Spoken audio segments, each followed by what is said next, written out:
ഇതാണ് വടക്കൻ മഹാരാഷ്ട്രയിലെ ഭുസാവൽ റെയിൽവേ ജംഗ്ഷൻ. ഏഷ്യയിൽ തന്നെ ഏറ്റവും വലിയ റെയിൽവേ ജംഗ്ഷനുകളിൽ ഒന്ന്. ഇവിടെയാണ് കുപ്രസിദ്ധമായ ടാഡ കേസിൻ്റെ ജനനം.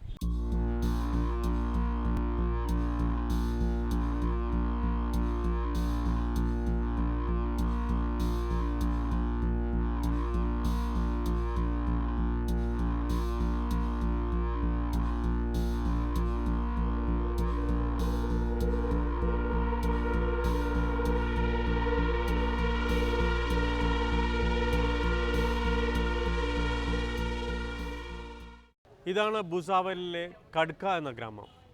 ഈ ഗ്രാമത്തിൽപ്പെട്ട 11 പേരാണ് ടാഡ കേസിൽ ഉൾപ്പെട്ടത്.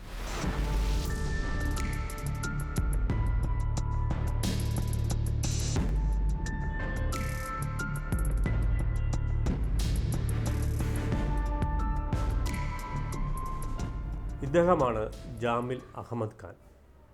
കുപ്രസിദ്ധമായ ഭൂസാവൽ ടാഡ കേസിലെ പോലീസിൻ്റെ ഭാഷ്യത്തിൽ ഒന്നാം പ്രതി. ഞങ്ങളെത്തുമ്പോൾ അദ്ദേഹം ഒരു ആശുപത്രിയിൽ ചികിത്സയിലാണ്. आप कैसे हैं? हम तो ठीक है, अल्लाह का शुक्र है।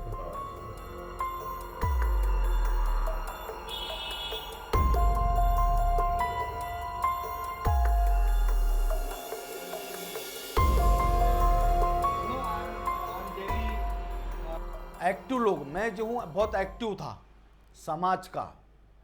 मैं मतलब गरीब के साथ में खड़े रहता था। कोई मतलब रिलीजन्स वाला मामला होता था तो मैं सबसे आगे जाता था। हमारे एक राइट हुआ था 89 में, रमज़ान के महीने में मुस्लिम वर्सेस पुलिस राइट हुआ था, और वो राइट के अंदर मेरे अंकल को भी अरेस्ट करे थे। उसके खिलाफ हमने बहुत प्रदर्शन किए थे। तो वो हमसे रिवेंज लेना चाहता था मेरे से। जो ये केस था सेशन केस, मार्च 194 को जजमेंट हुआ था। जज ने सेशन कोर्ट ने तमाम एक्यूज को बाइज्जत बरी किया था। तो उस वक्त उसने मुझसे कहा था, अभी तो तू बच गया मेरे हाथ से, मगर अब तू अगले टाइम बचेगा नहीं। और उसके 1 महीने के बाद में उसने मुझ पर एक केस बनाया, ये टाडा का।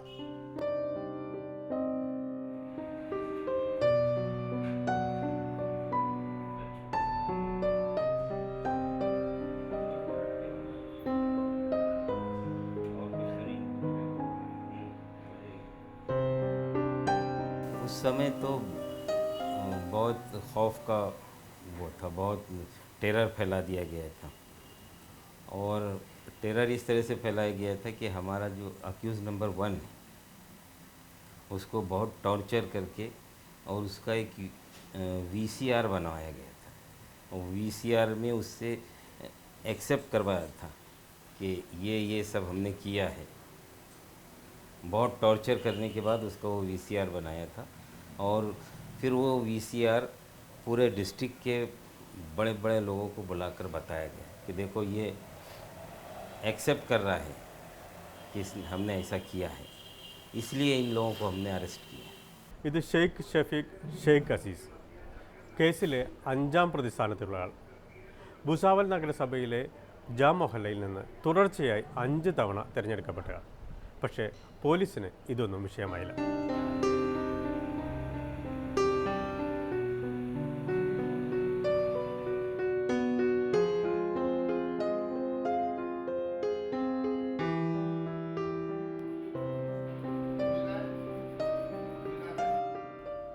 वो जो जमील अहमद खान, वो कश्मीर गया था, उसने वहाँ से ट्रेनिंग लेके आया है और उसने हम लोगों की यहाँ मीटिंग लिया है कि मैं कश्मीर से ट्रेनिंग लेके आया हूँ, बम बनाने का मेरे को पूरा नॉलेज है और हम लोगों को बाबरी मस्जिद का बदला लेना है और ऐसी ऐसी जगह बम ब्लास्ट करना है। ये हम पे आरोप था।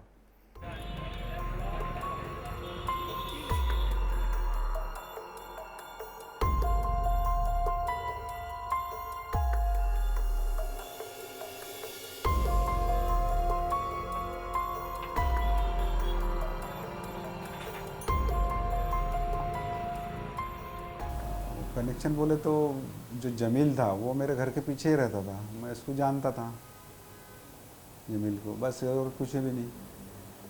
बाकी तो ये डॉक्टर वगैरह ये तो समाज के हिसाब से यहाँ पर पेशेंट के हिसाब से आना जाना था। बाकी जो दूसरे लोग थे उनको पहचानते थे भाई हाँ ये यही भुसावल के रहने वाले, ऐसा वो हिसाब से बस। ഇദ്ദേഹമാണ് ഫാറൂഖ് അഹമ്മദ് ഖാൻ, കേസിലെ 7ാം പ്രതിസ്ഥാനത്തുള്ളയാൾ. ആകെയുള്ള 11 ഇരകളിൽ ഏറ്റവും ഇളയവൻ, ഇലക്ട്രോണിക്സ് എഞ്ചിനീയറിംഗ് ബിരുദധാരി. പോലീസ് കള്ളക്കഥയനുസരിച്ച് ഭൂസാവലിൽ നിന്ന് ഉരുസിച്ചിട്ടാൽ അസമിൽ ബോംബ് പൊട്ടുന്ന സാങ്കേതികവിദ്യ കൈവശമുള്ള ആളാണ്. ഏകദേശം അഗ്നി മിസൈലിൻ്റെ പകുതി ശേഷിയുള്ളത്.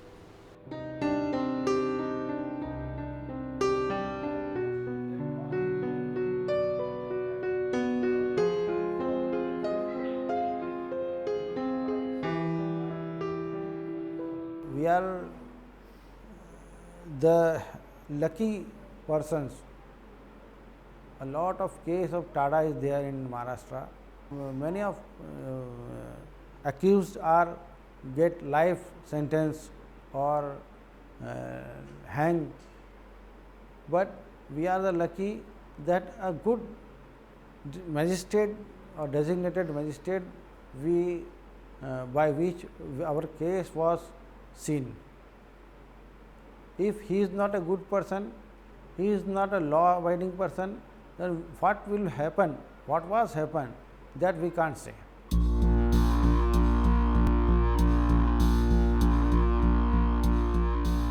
टॉर्चर तो बहुत किया हमको टॉर्चर के अंदर एक लैंग्वेज होती है 180 इंगल, 4 हवलदार, मतलब 4 5 कांस्टेबल हमारे पैर को इस तरह टेढ़ा करके कबूल करते थे, बोलो कि तुमने करे। जो काम हमने नहीं किए वो कबूल करने के लिए हमारे पैर इस तरह पूरा 190 का एंगल बनाकर बताते थे वो। मेरे को तो इतना टॉर्चर किए है कि 5 6 दिन मुझको ऐसा हाथ बांध कर ऊपर खड़ा करते थे, प्यास भूखा नहीं, पानी देते नहीं थे, खाने को नहीं देते थे, खड़े रखते थे, सुलाए तक नहीं, नींद स्लीपिंग नहीं, बस ऐसा ही। खाने को नहीं देते थे, सोने नहीं देते थे, मतलब हमसे 5 दिन रेगुलर क्वेश्चन आंसर करते थे, थोड़ा सा उंगली भी लग जाए तो मारते थे। In the jail, early days were very terrible. Early days we were tortured, we were announced that these are the Tada accused. So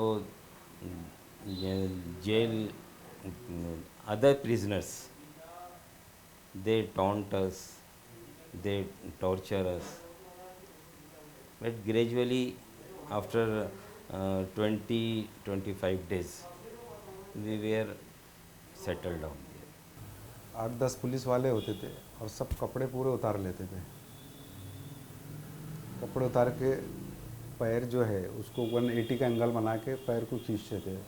2 police वाले हाथ पकड़ के ऊपर खींचते थे और बाल पकड़ के खींचते थे और पैर पे खड़े रहकर पूछते बोलते थे कि हम जैसा बोल रहे हो वैसा बोलो।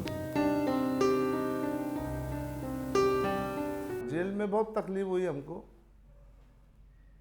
क्योंकि वो बम ब्लास्ट हुआ था, सबके दिमाग एकदम चिड़े हुए थे, बहुत लोगों की उसमें मौत हो गई थी।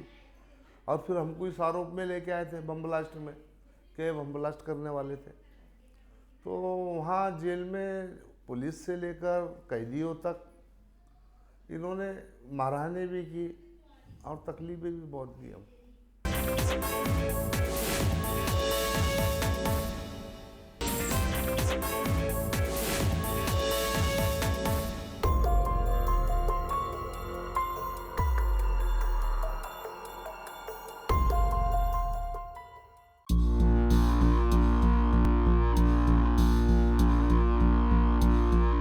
Police was saying that a person come, he is from Al Jihad Tanzim or he is a terrorist, but police do not say anything in the charge sheet about that person. what is the story made on the FIR is not the story in the charge sheet. ये तो police ने story बनाया ना उसके मन से सब पूरा। ये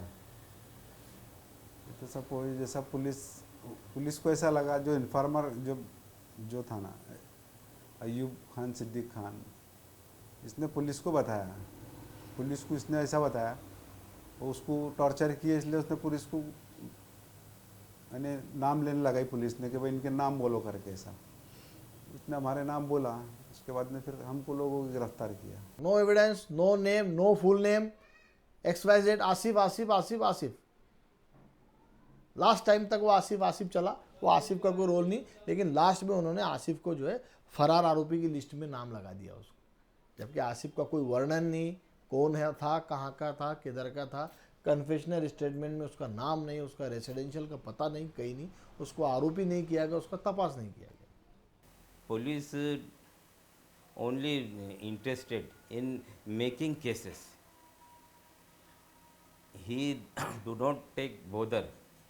It is proved or not. Tada case को टाडा एक्ट लगाने से पहले सैंक्शन आना चाहिए। इनको दाखिल करने के बाद में सैंक्शन भी बहुत लेट आया। ये टेक्निकल मुद्दे के ऊपर जो है, ये मैटर में टेक्निकली जो है कोई भी तथ्य नहीं था, कोई असलियत नहीं थी, कोई एविडेंस नहीं था। लेकिन टाडा केस के अंदर SP रैंक का आदमी होना चाहिए, इन्वेस्टिगेशन ऑफिसर, लेकिन इसके अंदर जो था वो पुलिस ऑफिसर था बस।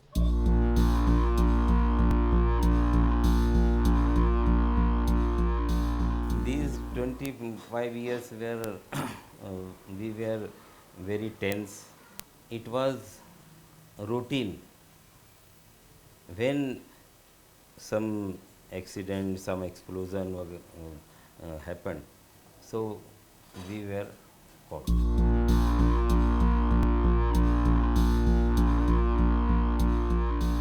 I want to set my business in India, electronic business, or for that business purpose money is required, and I can got job abroad for this money problem, and after 2-4 years I will come back and make my own business. This case has come in between and my total life is spoiled. सपना तो था ना अच्छा अपना, एक हम कुछ काम करेंगे समाज के लिए, अपने लिए।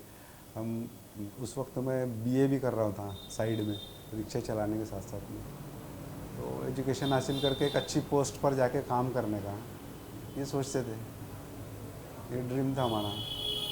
Losses. When I started my practice, I have planned to build a polyclinic and serve the people.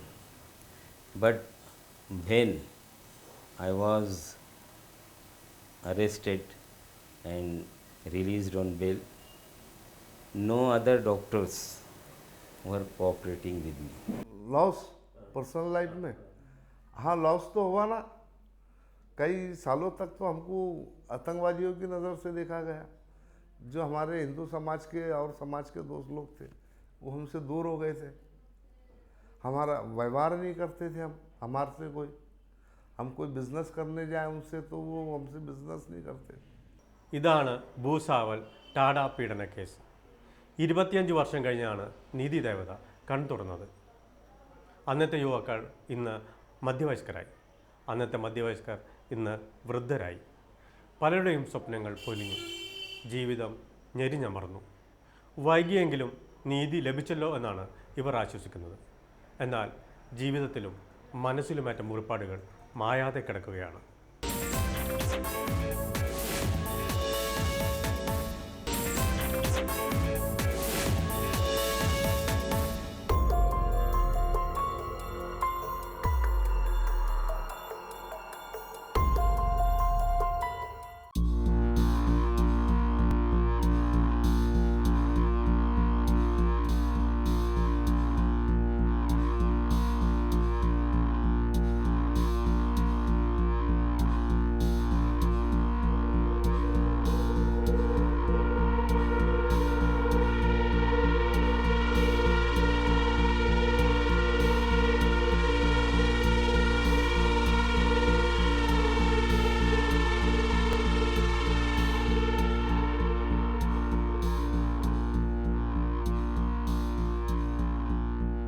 last moment, till the last moment, we were afraid of judge, what he will do, what he will do. Our judge, his record was dead since last 2 years. In his court, only 3 cases were acquitted, and other cases they were sentenced. So we were afraid, but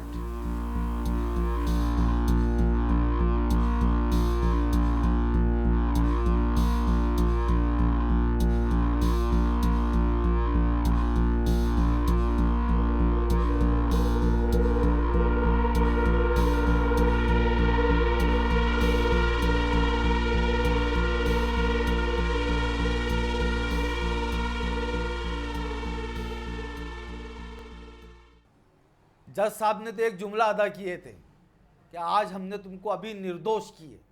वो जुमला अदा करने में उनको ज़्यादा से ज़्यादा 2 minute लगे होंगे, मगर हमारे को 25 साल याद आए वो जुमले के अंदर।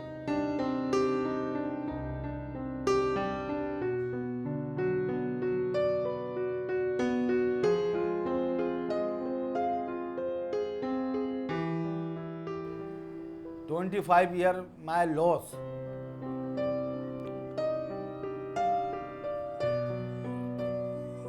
क्या बताएं हम आपको कि हमारी क्या ज़िंदगी गुजरी, हम कैसे कैसे हालात से गुजरे।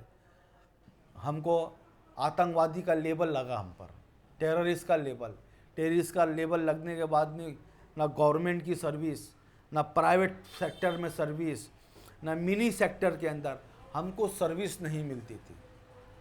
हर कोई जहाँ जाते थे, ये टेररिस्ट है, ये समाज के दुश्मन लोग हैं, ये देश के दुश्मन हैं, ये हमको मतलब बोला जाता था।